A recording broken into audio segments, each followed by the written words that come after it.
O programa a seguir tem classificação indicativa livre.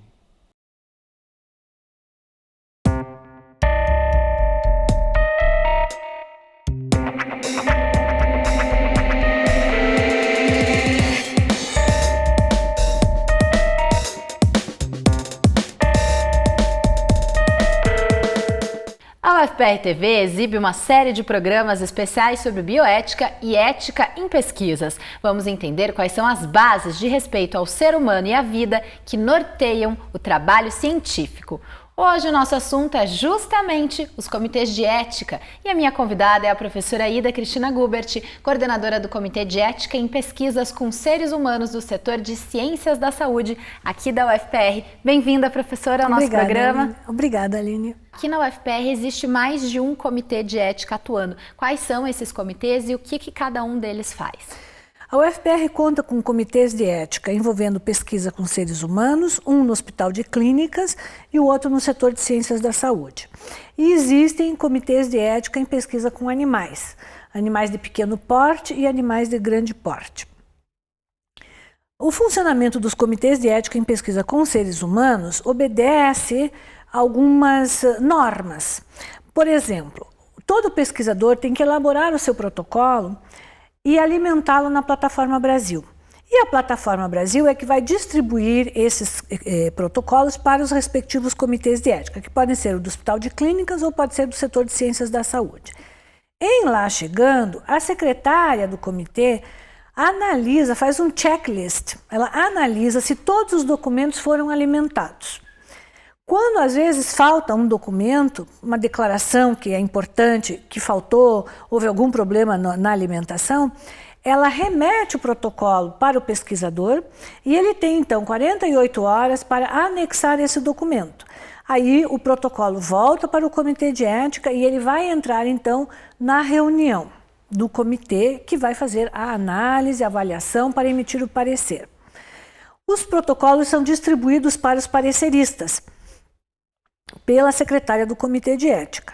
Então, é fundamental que o pesquisador respeite o prazo, se ele quer que o protocolo seja analisado na reunião daquele mês. Esses protocolos precisam estar disponibilizados ao comitê pelo menos 10 dias até 15 dias antes, que é para a distribuição para o parecerista e para que esse tenha tempo de analisar o protocolo. Porque a gente analisa o protocolo em detalhes. Então, o parecerista precisa desse tempo.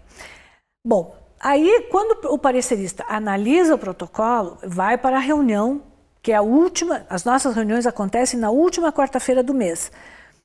Esse protocolo recebe um parecer, pode ser de aprovação ou pode ser de pendências. Normalmente os protocolos ficam com pendência. Então o pesquisador tem que ter a noção de que ele precisa de um tempo hábil para que o protocolo seja analisado e se ele ficar com pendência, ele vai voltar para o pesquisador, que vai ter que atender a essas pendências para então o protocolo ser liberado. Por exemplo, um protocolo que tenha que ser iniciado em maio, ele tem que estar no comitê de ética em março. Porque se ele ficar com pendência, vai para abril a liberação. E aí ele só vai poder iniciar a pesquisa após a aprovação final, com parecer já na Plataforma Brasil. O Comitê de Ética não avalia, não dá parecer sobre protocolos de pesquisa cujas pesquisas já tenham sido iniciadas. E professora, quais são as características das pessoas que participam desses comitês? O comitê é composto por diferentes profissionais, então ele é um comitê multiprofissional. Nós temos médicos, dentistas, nutricionistas, psicólogos, psiquiatras, biólogos, farmacêuticos, temos um representante dos usuários, temos um representante da comunidade e temos um representante do clero. Quando eu falo clero, é um representante de uma religião, pode ser um pastor, pode ser um padre, pode ser um rabino. Então temos um advogado, não é? Então são diferentes profissões que estão no Comitê de Ética e que colaboram todos na análise dos protocolos, embora os processos passem por pareceristas individualizados, mas as análises são feitas online, em tempo real, no momento da reunião plenária do Comitê de Ética. E quais são os projetos de pesquisa que precisam passar por um parecer do Comitê de Ética? Todos os projetos de pesquisa ou todas as pesquisas envolvendo seres humanos devem ter uma apreciação pelo Comitê de Ética. Por exemplo, pesquisas da área social, as pesquisas sociais, que aparentemente são a aplicação de um questionário, uma entrevista filmada ou gravada, um estudo observacional, mas existe a proximidade, existe o contato com o ser humano. Então, essas pesquisas devem passar pelo Comitê de Ética. As pesquisas que nós chamamos, essas são pesquisas de cunho social. Nós chamamos as outras de pesquisas de cunho biológico, por exemplo, ou a pesquisa clínica, que envolve a coleta de material biológico, sangue, uma amostra de tecido, ou a pesquisa clínica, que envolve o ensaio com um novo medicamento, uma nova vacina, um novo método de diagnóstico. Isso tudo passa pelo Comitê de Ética. E aqueles trabalhos que envolvem levantamento de dados em prontuários, em fichas de notificação, em arquivos de dados, porque vão acessar dados de pessoas, também precisam passar pelo Comitê de Ética. Ou seja, todas as pesquisas envolvendo seres humanos precisam ter a apreciação de um Comitê de Ética. E professora, o que o pesquisador precisa saber quando ele vai encaminhar um projeto de pesquisa para o Comitê de Ética? Quais são os itens que ele não pode esquecer de citar? O que ele precisa saber sobre o Comitê de Ética para que ele não cometa erros já no início? A primeira etapa é acessar o site do Comitê de Ética e ali ele vai encontrar um roteiro que contém todos os documentos e contém todo o roteiro que ele deve obedecer para elaborar o seu protocolo.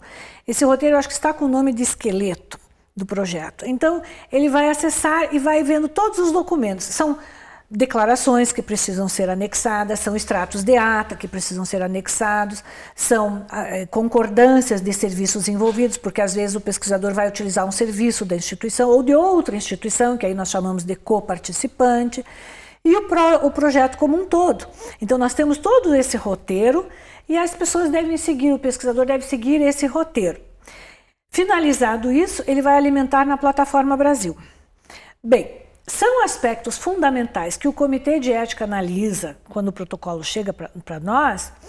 Primeiro, a justificativa para a realização dessa pesquisa, os objetivos e a metodologia. Esses 3 tópicos têm que estar coerentes um com o outro.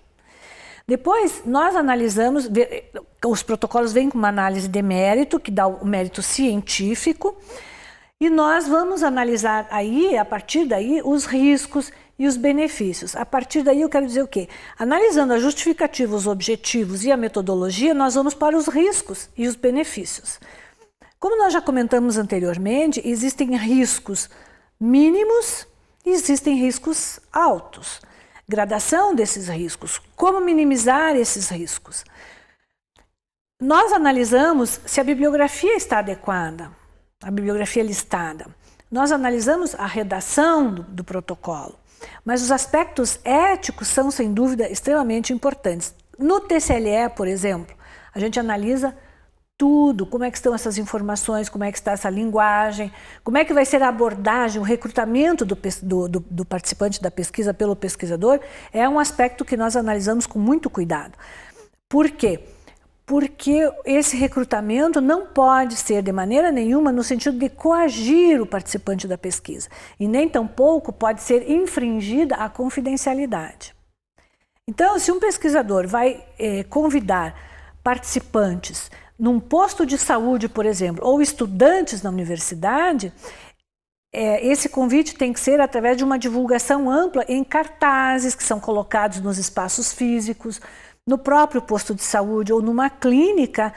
É importante a veiculação através de cartazes, ou então, se o pacientinho está esperando para ser atendido, aí o pesquisador pode sentar ao lado dessa pessoa e convidá-la a participar. O que não pode acontecer? De alguém fornecer o telefone da pessoa para o acesso do pesquisador a essa pessoa, sem que a pessoa tenha consentido nisso, porque isso é ferir a confidencialidade.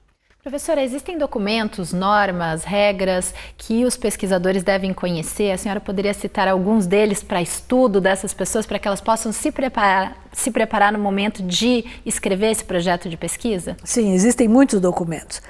O primeiro deles é o Código de Nuremberg, que é um documento internacional. Depois temos a Declaração de Helsinki, que é outro documento internacional, e eles norteiam as pesquisas.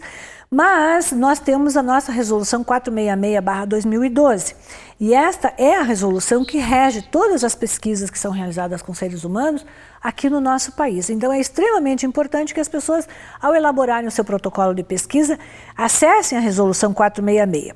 Depois da Resolução 466, nós temos algumas resoluções complementares, naturalmente em função de temas que foram surgindo, e que a Resolução 466 não consegue abordar todas, albergar todas, né? Essas tecnologias. Então, a 466 é a resolução básica. E ela está disponível no site do Ministério da Saúde, ela está disponível no site do Comitê de Ética também. Lá no início da nossa conversa, a professora falou um pouco sobre os erros que muitas vezes os pesquisadores cometem ao produzir o projeto de pesquisa, e isso faz com que gere pendências no momento da avaliação e acaba atrasando todo o processo de aprovação pelo comitê. Quais são as pendências mais comuns, professora? As pendências mais comuns são algum problema na redação do termo de consentimento ou do termo de assentimento, como, por exemplo, a clareza da redação desse termo para que o participante possa entender. Riscos e benefícios que devem ser avaliados, devem ser explicitados, e as formas de minimizar esses riscos. É importante deixar claro a razão pela qual essa pessoa está sendo convidada a participar do projeto de pesquisa ou desse estudo. A inexistência, muitas vezes, do endereço do pesquisador para que o participante possa, na eventualidade de uma necessidade, de uma preocupação, entrar em contato com o pesquisador. Com relação às características da população a ser estudada, também é muito importante considerar critérios de inclusão e exclusão e forma de abordagem, a forma de recrutamento. Essa forma de recrutamento deve preservar a pessoa, a pessoa não deve se sentir coagida a participar da pesquisa. E o respeito ao sigilo e à confidencialidade são aspectos importantes. Então, no recrutamento, o contato que o pesquisador vai fazer com o participante pode ser através, por exemplo, de cartazes em espaços físicos, por exemplo, ocupados por estudantes, ou numa clínica, colocar um cartaz para a pessoa explicando o título do trabalho, que a pessoa entre em contato com o pesquisador. Nunca alguém deve fornecer o telefone ou o endereço do participante para o pesquisador chegar a ele. Professora, para finalizar, é importante também que o pesquisador saiba que ele precisa cumprir aquilo que ele escreveu no projeto de pesquisa dele, né? Que ele cumpra todas aquelas normas que ele se propôs a obedecer lá no início. Sim, isso é verdade. E a função do Comitê de Ética é zelar pela eticidade na condução de uma pesquisa. Isso visa proteger o participante da pesquisa, mas também o pesquisador e a instituição, para evitar problemas, para evitar denúncias, para evitar que aconteçam eventos desagradáveis que possam danificar o projeto, que possam causar um dano para o participante, para o pesquisador e para a própria instituição sediadora. Professora, obrigada pela participação no nosso programa de hoje. Muito obrigada, eu agradeço a oportunidade. Obrigada. Eu e a professora Ida conversamos hoje sobre o trabalho do Comitê de Ética em Pesquisas com Seres Humanos aqui da UFPR, do setor de Ciências da Saúde. No site que aparece na tela é possível encontrar mais informações sobre este assunto. E se você tem alguma dúvida, pode escrever para o e-mail que aparece na tela. Na semana que vem voltamos com mais informações sobre ética e bioética em pesquisas científicas. Tchau!